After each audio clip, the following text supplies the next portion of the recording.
Good morning class. Let's try chemistry. आज का हमारा टॉपिक है क्लेमेंजन रिडक्शन।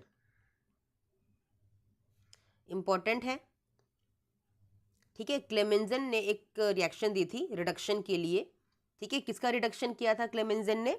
आपका एल्डिहाइड कीटोन कुछ भी हो, ठीक है, इसके अंदर ऐड कर दीजिए जिंक एमलगम, यानी कि जिंक मरकरी का एमलगम ऐड कर दो, ठीक है, HCl की प्रेजेंस में।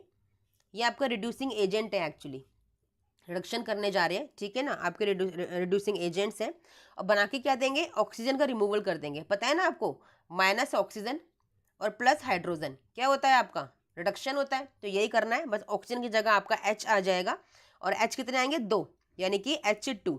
तो बन गया आपका हाइड्रोकार्बन। सपोज कीजिए R की अगर चेन थी तो क्या बन गया? RCH2R। और R के होते हैं अल्काइल ग्रुप, यानी कार्बन की चेन होती है, ठीक है। तो आपका सिंपल आपको हाइड्रोकार्बन बना के देता है। सोचो, एल्डिहाइड कीटोन से आपको हाइड्रोकार्बन बना के दिया, यानी कि एक एल्केन की चेन बना के दे दी। ये कन्वर्जन में बहुत ज़्यादा यूज होता है बेटा। एल्डिहाइड कीटोन को रिड्यूस करना है, आपको कोई क्वेश्चन दिया है कन्वर्जन का कि एल्डिहाइड कीटोन को कन्वर्ट कीजिए किसी एल्केन में, ठीक है ना। फॉर एन एग्जाम्पल मैं बताती हूँ आपको। जैसे आपको सपोज कीजिए ये दे रखा हो CH3 CHO, ठीक है ना। फॉर एग्जाम्पल आपको ये दे रखा है, क्या है ये? इसका नाम क्या होता है? इसका नाम है आपका इथेनॉल, ठीक है ना, यानी कि एसिटल्डिहाइड, ठीक है। इसको आपको बोला है यूजिंग क्लेमेंजन रिडक्शन आपको हाइड्रोकार्बन में कन्वर्ट करना है। तो आपने क्या ऐड किया? जिंक मरकरी एमलगम, है ना, विद HCl आपने ये ऐड किया। तो क्या हो जाएगा आपका CH3 CH double bond O, ये बॉन्ड था। तो आपको मैंने बताया कि ये ऑक्सीजन की जगह ये पाई बॉन्ड भी हट जाएगा और क्या लग जाएंगे आपके? 2H आपका ये लग जाएगा। क्या बन गया? CH3 CH3, यानी कि आपका इथेन बन गया।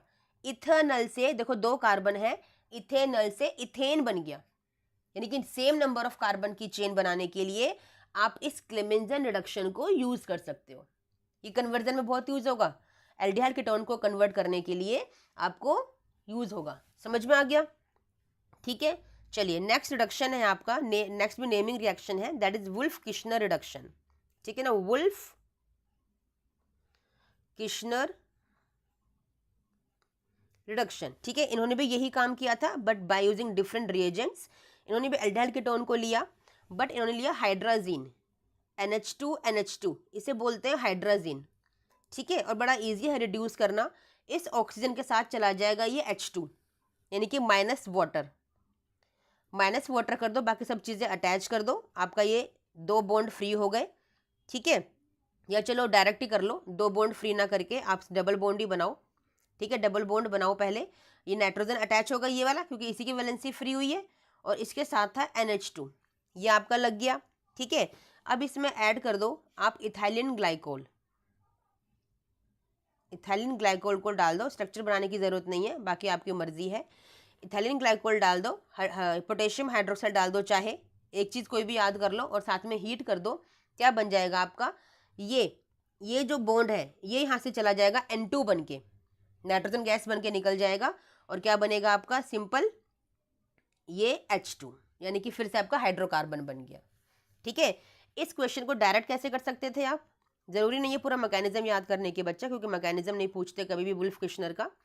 सिंपल आपके पास कोई भी एल्डिहाइड कीटोन है, आपने लिया हाइड्राजीन NH2, ठीक है ना, इसमें डाल दो पोटेशियम हाइड्रोक्साइड, तो सबसे सिंपल रिएजेंट है, और फिर हीट कर दो, ठीक है। क्या बन जाएगा आपका? यहाँ पे बस यहाँ पे डाल दो H2, ठीक है, बन गया आपका हाइड्रोकार्बन। डबल बॉन्ड O हटा और सिग्मा बॉन्ड H2 आपका लग गया, ठीक है। समझ में आ गया? It is Wolff Kishner reduction, okay. चलिए नेक्स्ट रिएक्शंस आप कर चुके हो बच्चा, पहले मैं बता चुकी हूँ आपको। एल्डिहाइड से कन्वर्ट करना है या एल्डिहाइड से बनाना है कार्बोक्सिलिक एसिड। आपको मैंने बताया था ऑक्सीडेशन से आप ऑक्सीडाइजिंग एजेंट्स को यूज़ कीजिए और एल्डिहाइड से कार्बोक्सिलिक एसिड में कन्वर्ट कर लीजिए। मैंने सिखाए थे आपको, ठीक है, ये प्रीवियस चैप्टर में हम कर चुके हैं, ठीक है, ओके। चलिए समझ में आ गया बच्चा। नेक्स्ट है आपका Tollens test, again very important है, डायरेक्ट क्वेश्चन आता है एग्जाम में, direct Tollens test. Tollens reagent क्या होता है? टॉलरेंस रिएजेंट को होता है बच्चा, इसमें आपका एक होता है अमोनियम हाइड्रोक्साइड जो टॉलरेंस रिएजेंट होता है, ठीक है, और एक होता है आपका सिल्वर नाइट्रेट AgNO3, ठीक है ना। इन दोनों को मिक्स करके आपका सोल्यूशन बनाया जाता है, जो ऑलरेडी बना हुआ मिलता है आपको आपके लैब में, आपकी टीचर आपको बना के देती हैं। ये टेस्ट हम यूज़ करते हैं बच्चा एल्डिहाइड के लिए, और जब दोनों को मिक्स करते हो ना, दोनों रिएजेंट्स को, तो क्या बनता है? ये बनता है आपका सिल्वर अमोनिकल, है ना, इस तरह से NH3 whole twice bracket close positive, एक कॉम्प्लेक्स का फॉर्मेशन होता है अमोनिकल सिल्वर, अमोनिया है ना, अमोनिकल सिल्वर, ठीक है बच्चा, ओके। इसमें आपने OH कहाँ से आया? आपका हाइड्रोक्साइड, बताया ना, अमोनियम हाइड्रोक्साइड हमने ऐड किया था, वहाँ से हाइड्रोक्साइड आपका आएगा और क्या देगा आपको? देगा Ag, यानी कि सिल्वर मिरर बना के देगा। ये टेस्ट आपको फंक्शनल ग्रुप में भी करवाया जाएगा, आपके एक्सटर्नल एग्जामिनर करवाते हैं टॉलरेंस रिएजेंट टेस्ट, और आपको ये आना ही चाहिए। जो टेस्ट ट्यूब होती है ना, टेस्ट ट्यूब पे यहाँ पर एक सिल्वर कलर की मिरर बनती है, yes you can see your face, ठीक है ना, सिल्वर कलर की मिरर आपको दिखती है, मिरर यानी कि शीशा जो आप घर में देखते हो, ठीक है ना, तो सिल्वर कलर की मिरर आपको दिखती है, ठीक है। साथ में आपका बनता है यहाँ पे कार्बोक्सिलेट अनायन RCOO नेगेटिव, बस इतना लिखना ज़रूरी है, बाकी इसके अलावा कुछ लिखना आपको ज़रूरी नहीं है, कोई फुल रिएक्शन कभी नहीं पूछता, ठीक है। सिंपल एल्डिहाइड के लिए आप अमोनिकल सिल्वर को ऐड करो, टॉलरेंस रिएजेंट को ऐड करो, OH नेगेटिव को ऐड करो, और आपका क्या बन जाएगा? Silver mirror with carboxylate अनायन, carboxylic acid से बना है तो कार्बोक्सिलेट अनायन, ठीक है। टॉलरेंस टेस्ट बच्चा एलिफेटिक एंड एरोमेटिक हर तरह के एल्डिहाइड के लिए एप्लीकेबल है, आपको डिफरेंस एग्जाम में पूछा जाएगा Tollens test and Fehling's test में। तो टॉलरेंस टेस्ट आप एलिफेटिक और एरोमेटिक दोनों तरह के एल्डिहाइड्स के लिए यूज़ कर सकते हो, बट फेलिंग्स टेस्ट सिर्फ आपका एलिफेटिक के लिए यूज़ होता है, एरोमेटिक के लिए यूज़ नहीं होता। आया समझ में? एलिफेटिक एरोमेटिक पता है ना? एलिफेटिक यानी कि ये RCHO, और एरोमेटिक यानी कि ये वाला जो एरोमेटिक रिंग बेंजीन रिंग के ऊपर होता है। तो इन दोनों के लिए आप टॉलरेंस टेस्ट को यूज़ कर सकते हो, ठीक है, बट सिर्फ इसके लिए आप फेलिंग्स टेस्ट को यूज़ करते हो। तो डिफ्रेंशिएट करने के लिए भी आपके ये दोनों टेस्ट काम आते हैं। सपोज कीजिए दोनों एल्डिहाइड आपको दे रखे हैं और पूछ लेते हैं क्वेश्चन कि which test will be used, कौन सा टेस्ट आप करोगे दोनों को डिस्टिंग्विश करने, तो कौन सा टेस्ट करोगे आप? फेलिंग्स टेस्ट करोगे, क्योंकि फेलिंग्स आपका एलिफेटिक टेस्ट देगा, एरोमेटिक टेस्ट नहीं देगा। आया समझ में बच्चा? ठीक है, चलो अब करते हैं फेलिंग्स टेस्ट। फेलिंग्स टेस्ट में बच्चा दो तरह के फेलिंग सोल्यूशन होते हैं, Fehling solution A and Fehling solution B, ठीक है। जो फेलिंग सोल्यूशन ए होता है उसमें होता है aqueous copper sulphate solution, aqueous copper sulphate solution. Fehling solution B में होता है आपका sodium tartrate, sodium potassium tartrate, इसका फॉर्मूला करने की ज़रूरत नहीं है आपको, सोडियम पोटेशियम टार्टरेट, ठीक है ना।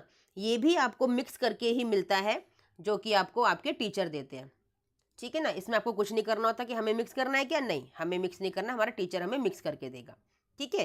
तो चलिए, ये भी आपका एल्डिहाइड के लिए हुआ, सिर्फ एलिफेटिक एल्डिहाइड के लिए, ठीक है। आपको कॉपर, अब देखा ना मैं बताया कॉपर सल्फेट होना चाहिए, तो कॉपर का कॉपर +2 यहाँ पे रिएक्ट करता है, साथ में आपका जो सोडियम पोटेशियम टार्टरेट है वहाँ से आपके हाइड्रोक्साइड अनायंस आते हैं, यानी कि OH नेगेटिव वहाँ से आएगा। यहाँ पे भी आपका सेम टू सेम प्रीवियस वाले की तरह कार्बोक्सिलेट अनायन बनेगा, और यहाँ पे जो डिफरेंट है वो है आपका क्यूप्रस ऑक्साइड। डिफरेंट कैसे है, कैसे पता चलेगा? फेलिंग टेस्ट हो गया, क्योंकि ये आपको देगा reddish brown PPT, reddish brown precipitate बना के देगा, इनसॉल्युबल PPT आपको बना के देगा रेडिश ब्राउन कलर का। टॉलरेंस टेस्ट में क्या बना था? सिल्वर बना था, जो कि सिल्वर मिरर बनी थी, और यहाँ पे आपका क्या बनेगा? क्यूप्रस ऑक्साइड का रेडिश ब्राउन प्रेसिपिटेट। तो हो गया डिफ्रेंसिएशन, क्योंकि एलिफेटिक के साथ जब टेस्ट करोगे तो आपको रेडिश ब्राउन PPT मिलेगा, एरोमेटिक से करोगे तो ये टेस्ट देगा ही नहीं, फेलिंग टेस्ट देगा ही नहीं। लेकिन जब आप करोगे टॉलरेंस टेस्ट के साथ, टॉलरेंस रिएजेंट के साथ, तो वहाँ पे क्या बन जाएगी? सिल्वर मिरर, तो आप डिफ्रेंशिएट कर लोगे। आगे समझे बच्चा? ठीक है, चलिए, इंपॉर्टेंट था। अब बाकी वीडियोस बाकी टॉपिक्स हम करेंगे नेक्स्ट वीडियोस में, ठीक है बच्चा। चलिए मिलते हैं, बाय।